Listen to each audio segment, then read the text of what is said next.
안녕하세요. 오늘도 사연 살롱을 찾아주셔서 감사합니다. 얼마 전 돌싱이 된 30대 여성이에요. 한국인의 소울푸드인 떡볶이가 요즘엔 한류 열풍을 타고 해외에서도 인기라고 하더라고요. 그런데 정작 한국인인 저는 얼마 전까지 떡볶이를 먹지 않았어요. 싫어서가 아니라 떡볶이를 먹을 때마다 가슴 아픈 기억이 떠올라서 차마 먹을 수가 없었어요. 그러다 다시 떡볶이를 먹게 된 건 이혼을 하고부터예요. 직업에 귀천이 없다고는 하지만 여전히 사람들 사이에는 직업으로 그 사람이 가치를 매기는 사람들이 많잖아요. 저희 시댁이 그랬어요. 장사를 하는 건 떡볶이 장사하는 저희 엄마나 식품회사를 하는 시댁이나 마찬가지인데 그렇게 사람을 무시하고 깔볼 수가 없었어요. 사람 인생이 어떻게 변할지는 한 치 앞도 모른 채 말이죠. 저희 엄마는 떡볶이 장사를 해서 저희 남매를 키우셨어요. 처음엔 리어카에서 장사를 시작했어요. 남편도 없이 여자 혼자 몸으로 그 무거운 리어카를 끌고 다니며 장사를 하셨죠. 제대로 된 가게가 아니라서 단속반이 나타나면 장사를 하다 말고 도망을 쳐야 했고요. 칼바람이 부는 한겨울에는 얇은 비닐 방풍천 하나에 의지의 장사를 해야 했고 한여름엔 뜨겁게 달아오른 거리의 지열을 그대로 받으며 가스불 앞에서 장사를 해야 했어요. 그런데도 장사를 멈출 수 없었던 건 어린 남매를 키워야 한다는 절박함 때문이었어요.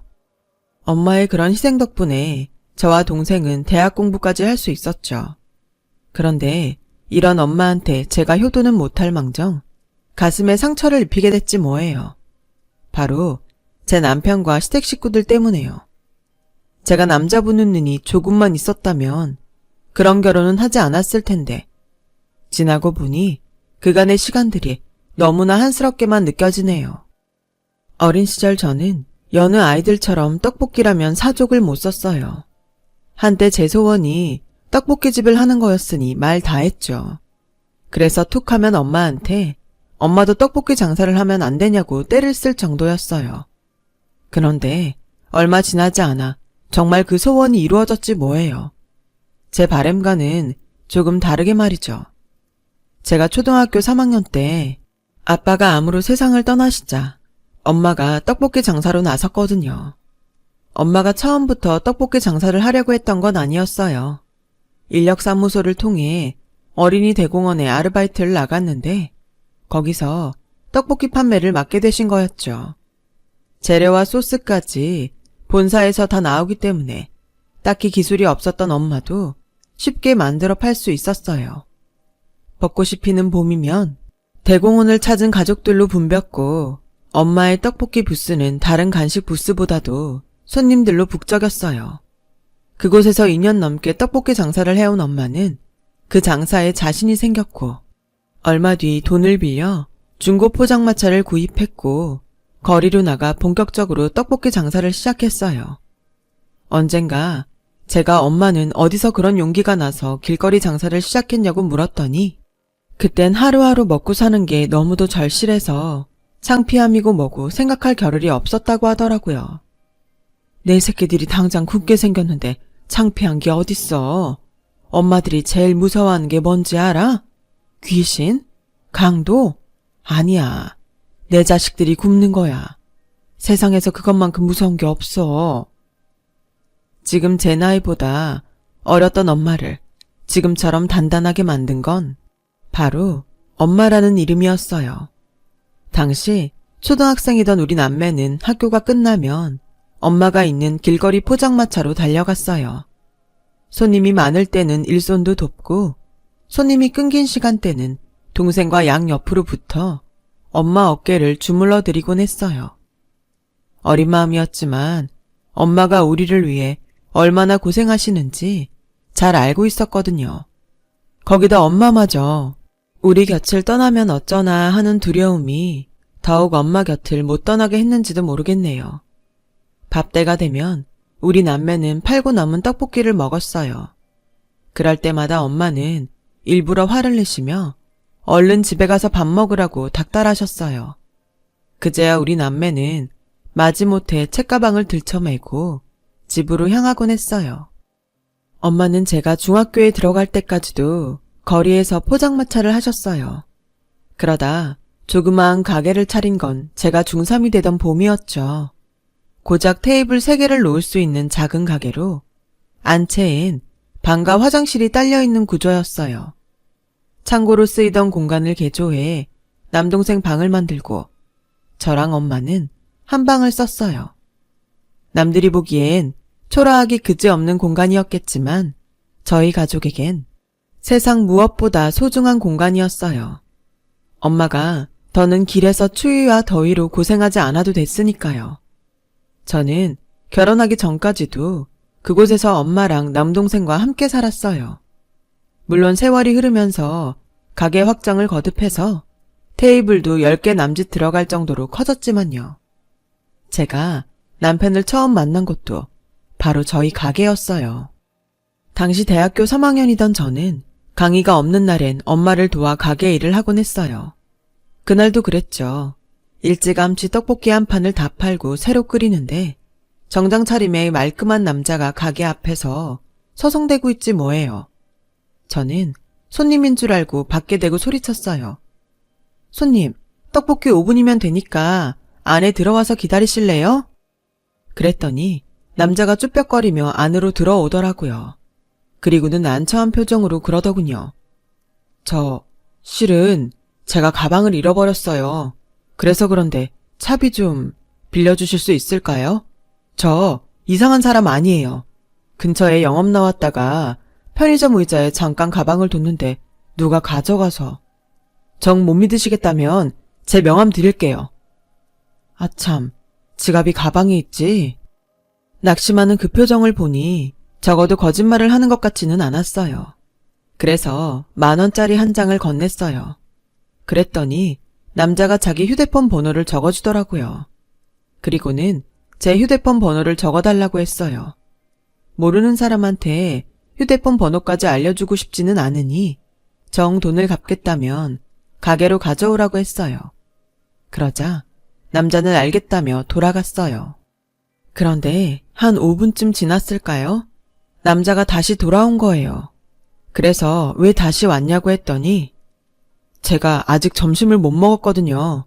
빌려주신 10,000원에서 지하철비를 내도 좀 남을 것 같아서 떡볶이 좀 사 먹으려고요. 아까 5분 뒤면 떡볶이가 된다고 하셔서 5분 기다리다 왔습니다. 지금 먹을 수 있는 거죠? 이건 뭐 뻔뻔하다고 해야 할지 천진하다고 해야 할지 모르겠더라고요. 그래도 어쩌겠어요. 이미 내 손을 떠난 10,000원은 그 남자 소유고 자기 돈 내고 먹겠다는데 말릴 이유는 없었죠. 그래서 떡볶이 2,000원어치를 접시에 담아 주었어요. 그랬더니 순식간에 개눈 감추듯 다 먹고는 1인분 더 달라고 하더라고요. 그날 남자는 차비를 뺀 2,000원만 남기곤 혼자 떡볶이를 8,000원어치나 먹고 갔어요. 대충 눈치채셨겠지만 네, 이 남자가 바로 제 남편입니다. 다급한 표정으로 돈을 빌려갔던 남편은 일주일이 지나도록 돈을 갚으러 오지 않았어요. 처음부터 받을 생각은 없던 돈이라 돈 걱정은 안 했지만 그래도 속았다는 생각이 들자 기분이 안 좋더라고요. 그렇게 2주가 다 되어가던 어느 날 엄마랑 가게 문을 닫고 안채로 막 들어가려고 하는데 누가 밖에서 문을 흔들더라고요. 당시에 남동생이 군대에 가 있어서 엄마랑 둘이 있던 터라 겁이 덜컥 나더라고요. 그래서 영업 끝났다고 말을 했더니 돈 갚으러 왔다고 하지 뭐예요. 그 말에 문을 열어보니 남편이 땀범벅이 돼서는 서 있더라고요. 건널목 너머에서 저희 가게 문이 닫히는 걸 보고 전력 질주를 해서 왔다고 하더군요. 그리고는 갑자기 출장을 다녀오느라 진작 못 왔다며 지갑에서 10,000원짜리 한 장 꺼내 작은 상자와 함께 건넸어요. 향수예요. 기내 면세점에서 샀는데 마음에 드실지 모르겠네요. 승무원 말로는 요즘 여성들 사이에서 인기 있는 제품이라던데. 돈 돌려주셨으니까 그걸로 됐어요. 제가 이걸 받을 이유는 없어요. 게다가 가격도 비싸 보이는데 전 공짜 안 좋아해요. 아, 공짜 안 좋아하시는구나. 그럼 떡볶이 좀 주세요. 향수 가격만큼 떡볶이로 받아갈게요. 안 그래도 공항에서 바로 오느라 아직 저녁을 못 먹었거든요. 남자는 아예 자리까지 잡고 앉았어요. 엄마는 그런 남편을 보시곤 웃으시며 얼른 만들어주라고 하시더군요. 그날 남편은 앉은 자리에서 떡볶이를 3인분이나 먹고 갔어요. 그리고는 남은 떡볶이는 나중에 와서 먹겠다며 장부에 표시까지 하고 갔어요. 황당하긴 했지만 왠지 남편이 싫지는 않더라고요. 그래서 그러라고 했죠. 남편이 먹은 그릇까지 뒷정리를 하고 안채로 들어오니 엄마가 그러는 거예요. 저 남자랑 무슨 사이냐고요. 그래서 자초지종을 말씀드렸더니 엄마가 그러시더라고요.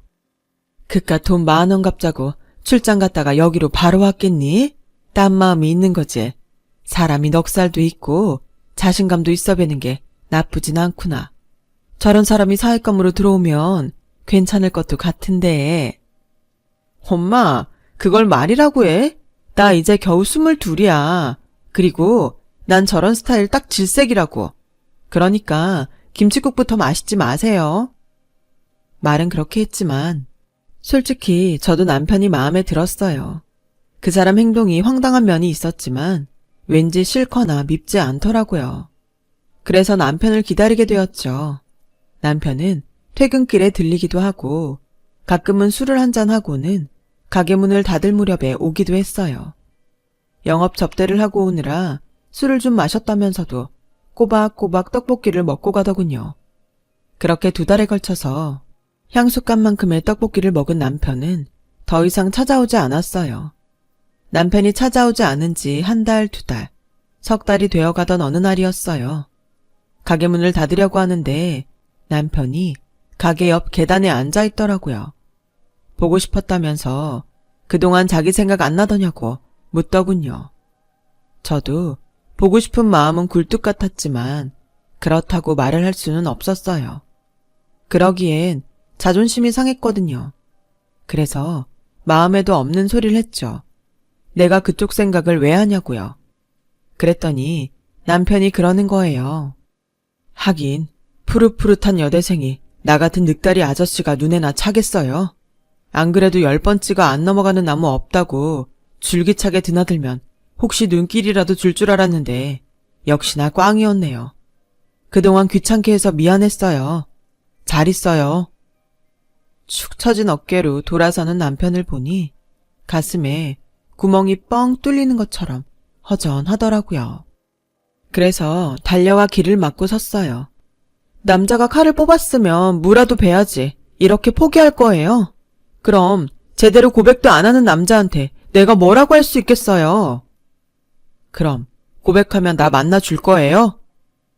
그러지 말았어야 했는데 순진했던 전 그 말에 고개를 끄덕이고 말았어요.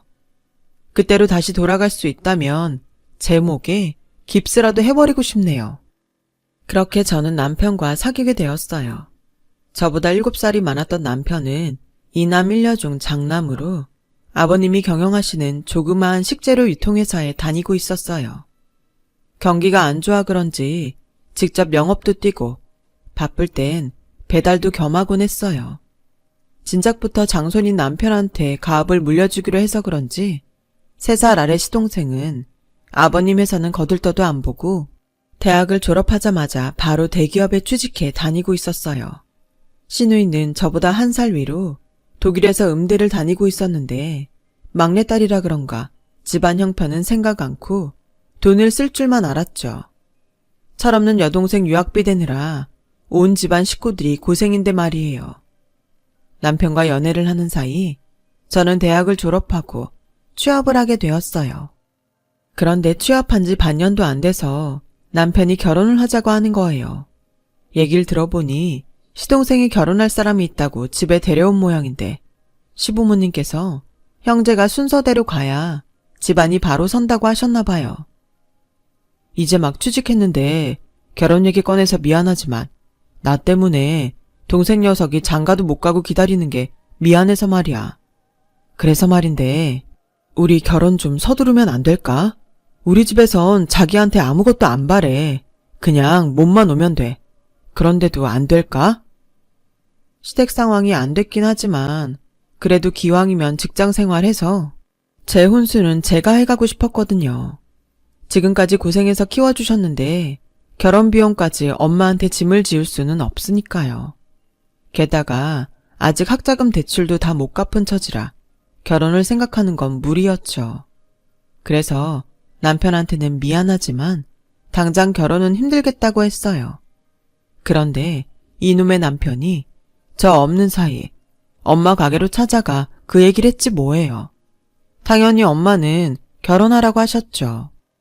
세상에 어느 엄마가 돈 때문에 결혼 못하겠다는 딸을 두고만 보겠어요. 엄마는 그동안 돈을 모아둔 통장을 제게 건네시며 그러시더군요. 세상에서 제일 불쌍한 사람이 누군지 아니? 엄마 없는 사람이야. 난 엄마가 일찍 돌아가셔서 어디에 기댈 데도 없었어. 특히 결혼 준비할 때 혼자 예단 보러 다니는데 그렇게 눈물이 나더라. 엄마만 있었으면. 그런 생각이 들더라. 내 딸은 나처럼 그런 상처 없었으면 좋겠어. 그러니까 엄마 노릇 할 수 있게 해줘. 많이는 못 해줘도 이거면 흉내는 낼 수 있을 거야. 엄마의 설득에 저는 결혼을 하기로 마음먹었어요. 그래서 시댁에 인사를 드리러 가게 되었죠. 저희 집과는 확실히 사는 정도가 다르더라고요. 연애를 한 지 2년 가까이 되었지만 남편 집에 와본 건 처음이었어요. 부모님을 뵌 것도 그렇고요. 남편을 통해 저에 대한 얘기를 이미 들으셔서 그런지 아버님께선 딱히 별 말씀은 없으셨어요. 반면에 저를 보는 어머님의 시선은 곱지 않더라고요. 그래, 어머님이 떡볶이집을 하신다고? 남편도 없이 어머님이 힘드셨겠네. 우리가 작은 애 결혼만 아니면 이렇게 서두를 이유는 없는데 어쩌겠어? 형보다 아우를 먼저 보낼 수도 없고. 다른 집들은 어쩌나 몰라도 우리 집은 좀 엄한 편이라 그러는 거니까 어머님께 이해해달라고 말씀드려라. 날짜가 촉박해서 뭘 준비할 시간이 있을까 모르겠네. 뭐 형편도 아는 마당에 뭐를 해오라고 하기도 그렇고 너희들 살 2층 채울 살림만 해오면 될 것 같은데 어떠니? 그 정도는 할 수 있겠지? 힘들면 미리 말하고. 아닙니다. 그 정도는 할 수 있습니다. 그래, 시간도 없는데 상견 내가 뭐 필요하겠니? 그냥 식장에서 봐도 되지. 엄마, 그래도 그건 아니죠. 결혼 전에 서로 인사는 하셔야죠. 명훈이네 했던데 괜찮던데. 그냥 우리도 거기서 할게요. 예, 너 거기가 얼마나 아니, 예약하기가 얼마나 힘든 곳인지 아니? 게다가 아무나 예약 받아주는 곳이 아니라고. 사부인이 직접 예약했으니 가능했던 거지. 뭘 알지도 못하면서. 정상견례를 해야겠으면 니들이 마땅한 한정식집이라도 알아보렴. 그나저나 예식장을 구할 수 있겠니? 정 안 되면 요즘 스몰 웨딩? 식구들끼리 모여서 조촐하게 하는 것도 있다던데 그렇게 하는 건 어떠니? 도련님이 10월에 결혼식 날짜를 잡는 바람에 그 전에 저희가 먼저 식을 올려야 해서 준비할 수 있는 기간이 불과 2달 정도밖에는 안 됐거든요. 게다가 한 해에 자식을 둘이나 보내면 주위에서 욕한다며 저희는 조촐하게 하기를 바라시는 눈치였어요. 너희 집 친인척이 많다면야 어쩔 수 없겠지만 들어보니 그런 것도 아닌 것 같은데 굳이 예식장에서 크게 했다가 손님도 없이 휑하면 남들 보기도 그렇지 않겠니? 그러니까 어머님이랑 잘 얘기해봐. 그깟 결혼식이 뭐가 중하니? 어떻게 사느냐가 중요한 거지. 그 얘기를 들은 엄마는 좀 실망한 표정이었어요. 그래도 일생에 한 번뿐인 결혼인데 식구들끼리만 모여서 하면 좀 그렇지 않을까? 네 시어머니 말씀대로 우리가 친척도 별로 없고 올 사람은 없다만 그래도 명색이 결혼식인데 그렇게 초라하게 해서야 원. 엄마, 요즘은 스몰 웨딩이 대세야. 남들은 일부러 그렇게들 한다고. 그러니까 너무 속상해하지 마요. 네? 엄마 앞에선 애써 아무렇지 않은 척 했지만 솔직히 저도 속상하긴 했어요. 시간에 쫓겨 급하게 업체를 고르느라 웨딩 사진도 그렇고 하나부터 10까지 전부 대충이었거든요. 그런데 결혼식까지 그렇게 하게 되니 이럴 건 뭐하러 결혼식은 하나 싶었죠. 그래도 어쩌겠어요. 안 하면 모를까 결혼하기로 한 이상 상황에 맞춰 하는 수밖에요. 결국 삼청동에 있는 한정식집을 빌려 가족끼리 조촐하게 야외 웨딩을 했어요. 규모는 작았지만 나중에 사진으로 보니 생각보다 나쁘진 않더군요. 시댁 2층에 신혼살림을 차리고 거기서 신혼생활을 시작해야 했어요. 제가 학자금 대출금도 갚아야 해서 시부모님께 말씀드려서 회사는 계속 다니기로 했고요. 어차피 살림은 도우미 아주머니께서 하고 계셔서 눈치는 덜 보였지만 그래도 회사에서 회식이 있어서 조금 늦는 날이면 눈치가 보이더라고요. 아무래도 어른들을 모시고 사니까요. 원래 시집살이가 다 그렇다고 하지만 이렇게 힘들 줄은 몰랐거든요. 몸도 몸이지만 회사에서도 집에서도 한순간도 마음이 편치 않았어요. 특히 어머님 때문에요. 결혼 전에는 그래도 어느 정도 선은 지켜주시더니 결혼하고부터는 아주 사람을 자기 집 종부리듯 함부로 대하더라고요. 툭하면 친정이 변변치 못해서 보고 배운 것도 없다며 타박이고 사사건건 친정 탓을 하셨죠. 제일 참을 수 없었던 건 꼭 사람들 앞에서 저희 친정 흉을 보시는 거예요. 특히 도우미 아주머니 앞에서 제 친정을 깎아내리는데 정말 사람 미치겠더라고요. 얘 친정이 하도 없이 살아서 이런 건 먹어봤을지 모르겠네. 뭘 먹어봤어야 맛을 내지. 안 그래요, 아줌마? 결혼은 급이 맞는 집끼리 해야 탈이 안 난다는데 어쩌다 우리 맏며느리를 근본 없는 집에서 데려와 이 고생을 하는 건지 모르겠네. 아줌마가 딸이다 생각하고 쟤 좀 가르쳐줘요. 떡볶이나 팔던 친정엄마가 뭘 가르쳤겠어요. 꼴랑 소불고기 양념 재우면서도 니넨 친정애성 이런 거 해 먹어봤냐는 둥 헛소리를 하면 무시하는데 기가 막혔지만 어금니 꽉 깨물고 참았어요.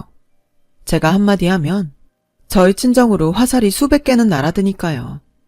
결혼 전엔 하늘에서 별이라도 따다 줄 것처럼 굴던 남편은 막상 결혼하고 보니 그냥 이 집 사람이더군요. 처음엔 그래도 제가 하소연하면 듣는 척은 해주더니 시간이 지나자 그나마도 듣기 싫다며 소리를 버럭 질러댔죠. 넌 뭐가 그렇게 불만이 많냐? 우리 엄마가 뭘 그렇게 잘못했다고 매번 나한테 이러냐고. 나도 숨 좀 쉬자. 회사 일로도 힘든데 꼭 집에 와서까지 너한테 시달려야겠어?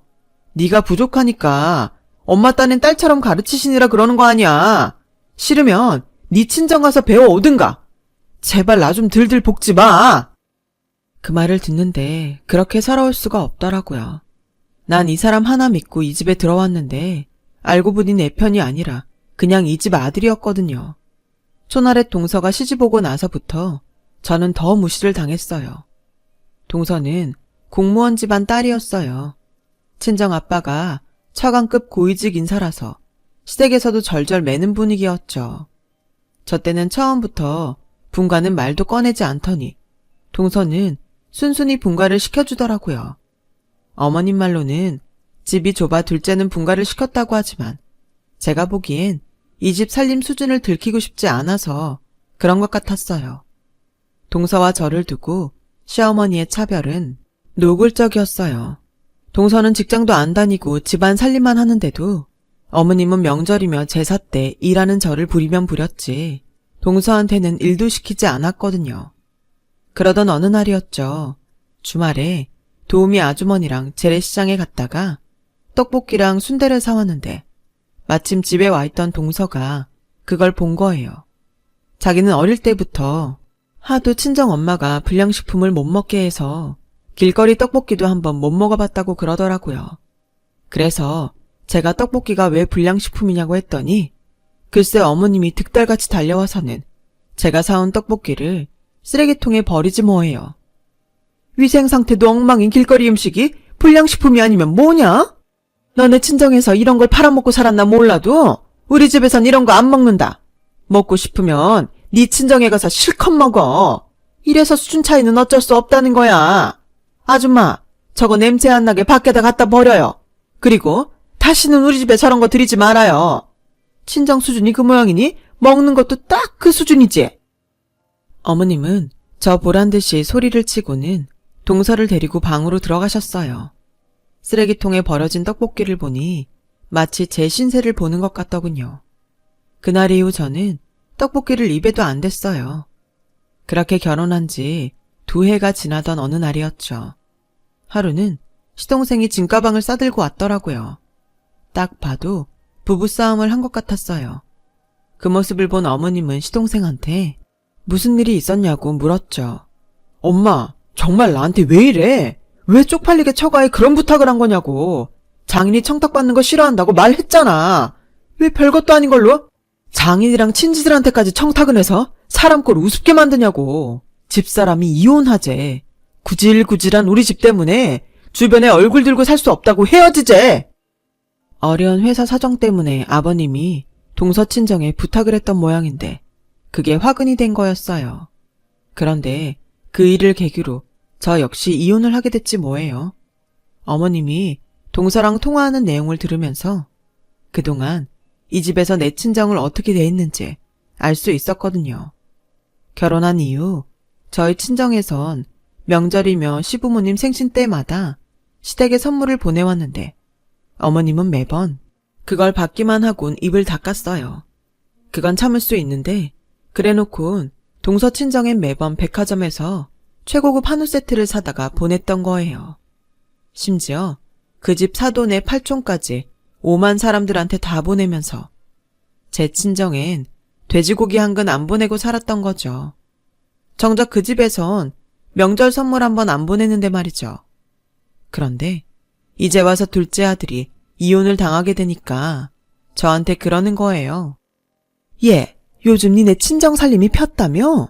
큰애가 그러는데 네 동생이 가게마트 하고부터 대박이 났다고 하던데? 정말이니? 그렇게 잘 된대? 취업을 준비하던 남동생이 취업을 포기하고 엄마 가게에서 일을 하게 된 건 2년 전이었어요. 일반 떡볶이를 팔면서 동생이 개발한 튀김으로 세트 메뉴를 만들었는데 그게 히트를 치게 된 거였죠. 거기다 배달 위주로 판매 루트를 짠 게 신의 한 수였어요. 배달 매출이 엄청 늘어서 직원도 더 구하고 곧 프랜차이즈로 확대할 예정이었죠. 동네 구멍가게 수준이던 엄마의 떡볶이 가게가 프랜차이즈 매장을 거느린 사업체로 변하자 어머님도 저희 친정을 보는 눈빛이 달라진 거였어요. 프랜차이즈를 하려면 식재료나 품업체도 필요하지 않겠니? 그래서 말인데 이럴 때 서로 돕고 살면 좀 좋아? 니네 친정도 우리가 도와주면 훨씬 일도 수월할 거고. 어머님, 지금 도와주신다고 하셨어요? 누가 누굴 도와요? 지금 상황 판단이 안 되시는 모양인데 도움받을 입장은 제 친정이 아니라 여기라고요. 물론 이 집이랑 거래할 일은 절대 없을 테지만요. 거래는 그간 공들인 동선애랑 하세요. 이날 이때까지 한우루비 하셨잖아요. 그 집 개새끼 먹일 소고기까지 해다 바쳤으면서 왜 도움은 우리 집에 바라세요? 한우는커녕 돼지 껍데기 한 번 보낸 적 없는 저희 집에 바라지 마세요. 언제는 불량식품 팔아먹고 사는 집이라고 빈정거리더니 불량식품 만드는 재료를 대시겠다고요? 어머님은 창피한 것도 모르세요? 제 앞에서 그런 소리를 하시게? 아무리 상황이 급하다고 염치까지 팔아드시면 안 되죠. 지난 2년간 저 이 집에서 온갖 눈치 받아가며 살아보니 알겠더라고요. 사람은 수준이 비슷한 사람들끼리 만나서 살아야 한다는 걸요. 그래서 결심했어요. 이렇게 거지 같은 인성을 가진 인간들이랑은 수준 차이가 나서 더는 못 살겠다고요. 그래서 저도 이혼하려고요. 그러니까 앞으로 남이 될 저한테 함부로 굴지 마시고 이혼남이 될 두 아들 걱정이나 하세요. 아셨어요? 뜻밖의 제 반격에 충격을 받은 어머님은 아무 말도 못하고 벙찐 표정으로 앉아 계셨어요. 그 길로 저는 이혼 서류를 남긴 채 짐을 싸들고 시댁을 나왔어요. 뒤늦게 이 사실을 안 남편이 친정으로 달려와 이혼은 안 된다며 울고불고 사정을 했지만 달라질 건 없었죠. 이미 내 남편이 아니라 일찍부터 그냥 남의 편이었던 인간을 더는 옆에 두고 싶지 않았거든요. 그건 저희 엄마도 같은 생각이었고요. 우리 부부는 합의 이혼을 하게 되었는데 그 과정에서 시댁 상황을 제대로 알게 되었어요. 이미 회사는 파산 직전이었고 집이며 땅까지 모두 저당이 잡혀 있더라고요. 그러면서도 그동안 여기저기에 청탁 뇌물을 바치느라 돈을 써댄 탓에 회생 불가 상태였죠. 거기다 어머님은 아버님 몰래 철없는 딸내미 유학 자금까지 대느라 사채도 빌려 썼더군요. 결국 얼마 안 돼 전 시댁은 파산을 했고 사채 빚을 떠안은 채 야반 도주를 했어요. 어쩌면 이게 다 자업자득이 아닐까 싶네요. 다시 뭉친 저희 식구 더 열심히 일하고 땀 흘려 번 돈으로 효도하고 살아야겠어요. 긴 제 사연을 들어주셔서 감사합니다. 항상 건강하시고 좋은 분들과 행복한 하루하루 되시길 바랍니다. 여러분, 사연 댓글에 응원과 현명한 조언 부탁드려요. 좋아요와 구독은 저에게 큰 힘이 됩니다. 오늘도 좋은 일 가득하세요.